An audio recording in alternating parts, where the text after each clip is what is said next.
Hello, everyone, and welcome to the Spiritual American. My name is Dr. Ann O'Hare, and I'm your host. And today we will be talking about indecision. This was a big one for me, and maybe for some of you as well. So before we get started, please consider like, sharing, and subscribing. As you know, that this helps to get our content out to more and more people. And please consider sharing with your friends and family as well. So, as I was thinking about indecision, I'm kind of laughing a little bit because it can really be a source of suffering. So, let me not laugh first. It can really be a source of suffering. It can be like a torture chamber inside. Actually, now I'm getting back to the place where wasn't able to handle it. So now I can remember what it was like when I felt pulled to one thing or pulled to one thing, and I feel like I can't really decide because I don't want to make the wrong decision. And it could be for big things or small things. And I had all kinds of coping mechanisms to deal with this moment where I had to make the decision. And I would use these different methods, but I didn't feel comfortable making decisions. And I came up with some tips now and I'll share the tips in a minute. But what is indecision and why do we get into this thing? By the way, indecision in and of itself, like not having a decision now, is not necessarily a bad thing. It's the suffering and the self critical energy that goes on because there's no decision. That's the problem. I'm just remembering, I'm laughing now, but it's not funny because I remember it's very hard when you feel the pressure of something needs to be done and I can't seem to get behind myself. So I'm looking for other people to tell me what to do. I'm looking for other people to give me advice. I did that for so long. And it was I survived doing that, but I probably was a big burden on the people around me. Must have been hard to be around me if I was constantly needing that kind of support. For the sake of this conversation, I started writing down what can you do? What can you do about indecision? Well, first of all, let's acknowledge that not deciding something is not necessarily bad. I haven't decided yet. You hear people say that, right? I haven't decided yet. But I can say I haven't decided yet and not have any negative thoughts about that. But sometimes, if we do have that kind of negative thought pattern, I wrote down a bunch of things that we can do. And it's funny because normally it would be like a principle, but I guess the principle is to give a directive to the self. And the directive could be a bunch of different things. I think it's good to have a lot of tools in the toolbox. Maybe the reason why I suffered so much with indecision is because I didn't have a lot of tools in my toolbox, a lot of self directive tools in my toolbox. I definitely was hoping that others would be able to regulate me or help me or something. But I learned little by little about self-direction.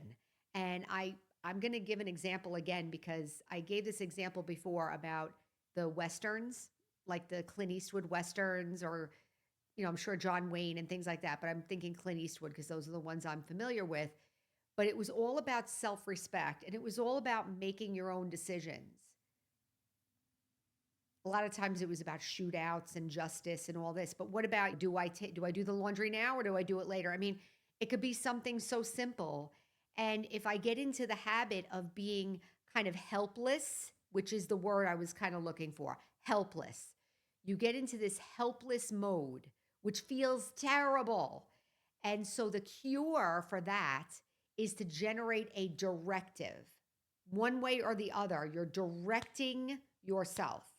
So I have a bunch of ideas for directives that I can give myself. So imagine if you're out there and you have indecision, and indecision to the point of feeling helpless and feeling out of control, that kind of feeling. These tips are for you. So the first one is ask someone for their point of view.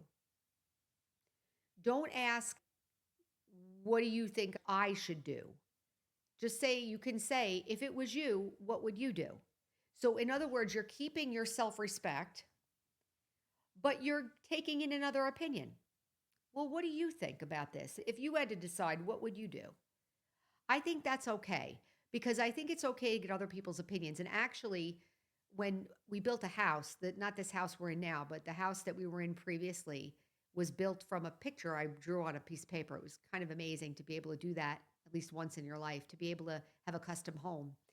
And the builder was there, and every time it would be a question, I would say, "Well, what do you think? What do you think? What do you think?" And he's like, "I don't want to make the decisions for you." I said, "You're not making the decisions for me. You're giving me your input because you understand the differences of the things you're talking about, and I don't." So in that case, I was taking advantage of the person's expertise. So I wasn't really being indecisive, but that's a tip. That's kind of a method that you can use at the time of a decision. If somebody is there with expertise, you could say, "Well, what do you think?" And get their opinion. And like I said, I did it so much during the building of this house that the builder was like, "I don't want to tell you. I don't want you to get upset if it's." I said, "No, no, I promise you, I'm not going to make you wrong. I'm making the decision. I just want to hear what you have to say." So, one thing is you can ask somebody for their point of view or what would you do? Don't ask, "What should I do?" These are the things that I use, the methods that I use to give myself a directive to get myself out of that helpless standpoint. So I would not say, "What should I do?" Because then you're making that person responsible for you. I'm not doing that. Don't do that. Second thing is sleep on it. Say, "You know what? I'm not going to decide this now. I'm going to decide it later." Because what happens is sometimes when there's a decision that we start to feel the pressure of making the decision. I need to do it now. I need to do it now. I need to do it now. Sometimes you can do it now and it's fine, but sometimes maybe it's not the right time to make that decision. Sometimes you need more information. In those cases, you could say, "You know what? I'm going to really forget about this now because I obviously don't know. And I'm going to wait till tomorrow and see how I feel about it." Give myself some breathing room around the situation.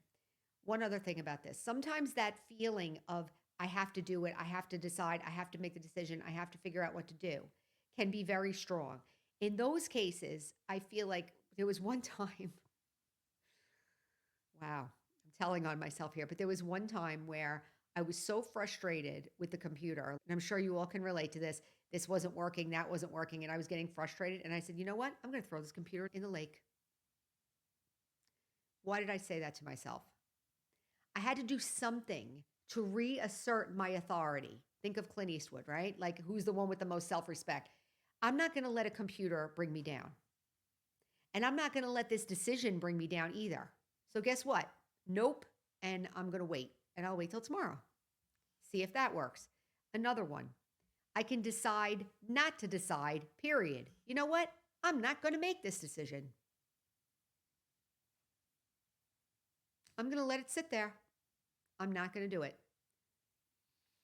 All of these things that I'm talking about right now will reestablish my own authority over the situation or over myself, actually. Reestablish my authority. I'm being directive with myself because I don't want to feel helpless.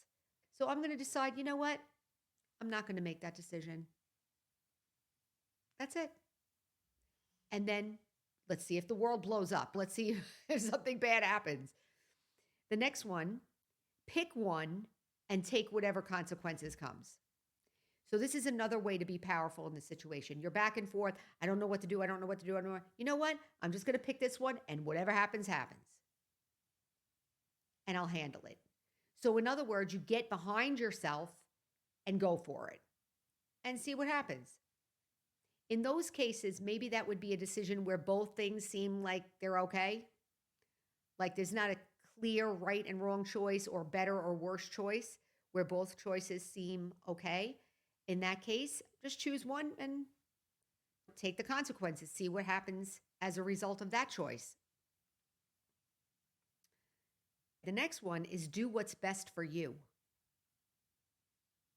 And the one after that is do what's best for others.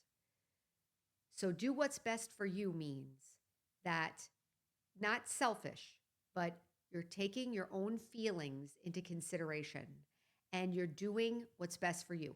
Ultimately, we're not responsible for anyone else.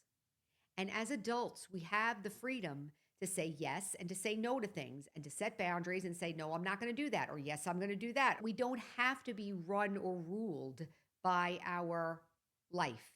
Everything can be changed or renegotiated, or we can do that. So, do what's best for you is a choice. I can say, I'm not sure what the best thing is, but I know that this choice is going to be hard for me to manage, and this choice is going to be much easier for me in terms of logistics or managing it. So I'm going to pick this one because it's going to be easier. Great. And then you're out of that indecision.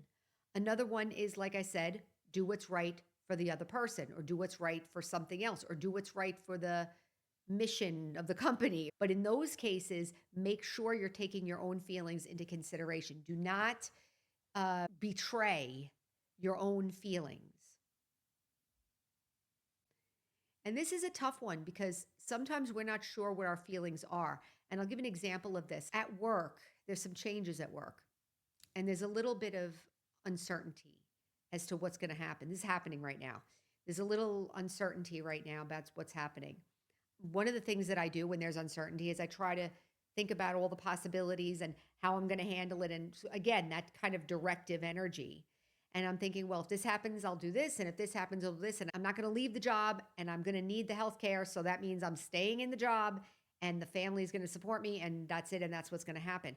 But what I wasn't in touch with until today, so this is brand new, I wasn't in touch with was my real feelings about it. What did I really want to happen? Because I was so much reacting and responding and trying to protect myself from the parts that were out of my control. Finally, I got to my actual heart and I said, this is what I really want to happen. And so I've been aggregating my energy around that. And when I'm doing meditation tomorrow morning, I'm going to spend some time on that, my real feelings and my real heart. So, what does that have to do with decision making? Well, the situation will shift and I'm going to have to decide what to do. I pretty much decided that I'm not leaving the job, but at least I gave myself the opening or the space to acknowledge my actual feelings. Life is not only about resisting fear or trying to make something happen. It's also about feeling my feelings and knowing who I am. So I did have a chance. And my husband, I'm very fortunate to have a very good husband. He acknowledged it. Like he said, yeah, we want that too, like me and him and my son. So it felt like a family, the family was validating me as well. How beautiful, right? So it kind of wraps this up because I was saying in the beginning how growing up, I didn't feel in touch with my feelings. And so now getting in touch with my feelings, I am able to acknowledge them, even though it might not be part of the decision making, but I'm at least making it, I'm aware of it. So do what's best for others, do what you have to do your duty, but take your own feelings into consideration. So I wrote down here indecision is a storm of insecurity. It needs directive energy or self care or defiant energy, like I'm not going to let this beat me. I'm going to throw it in the lake, right? Do whatever you have to do to establish your self sovereignty, your power back. And then finally, inspiration. Inspiration might also be a way for you to decide.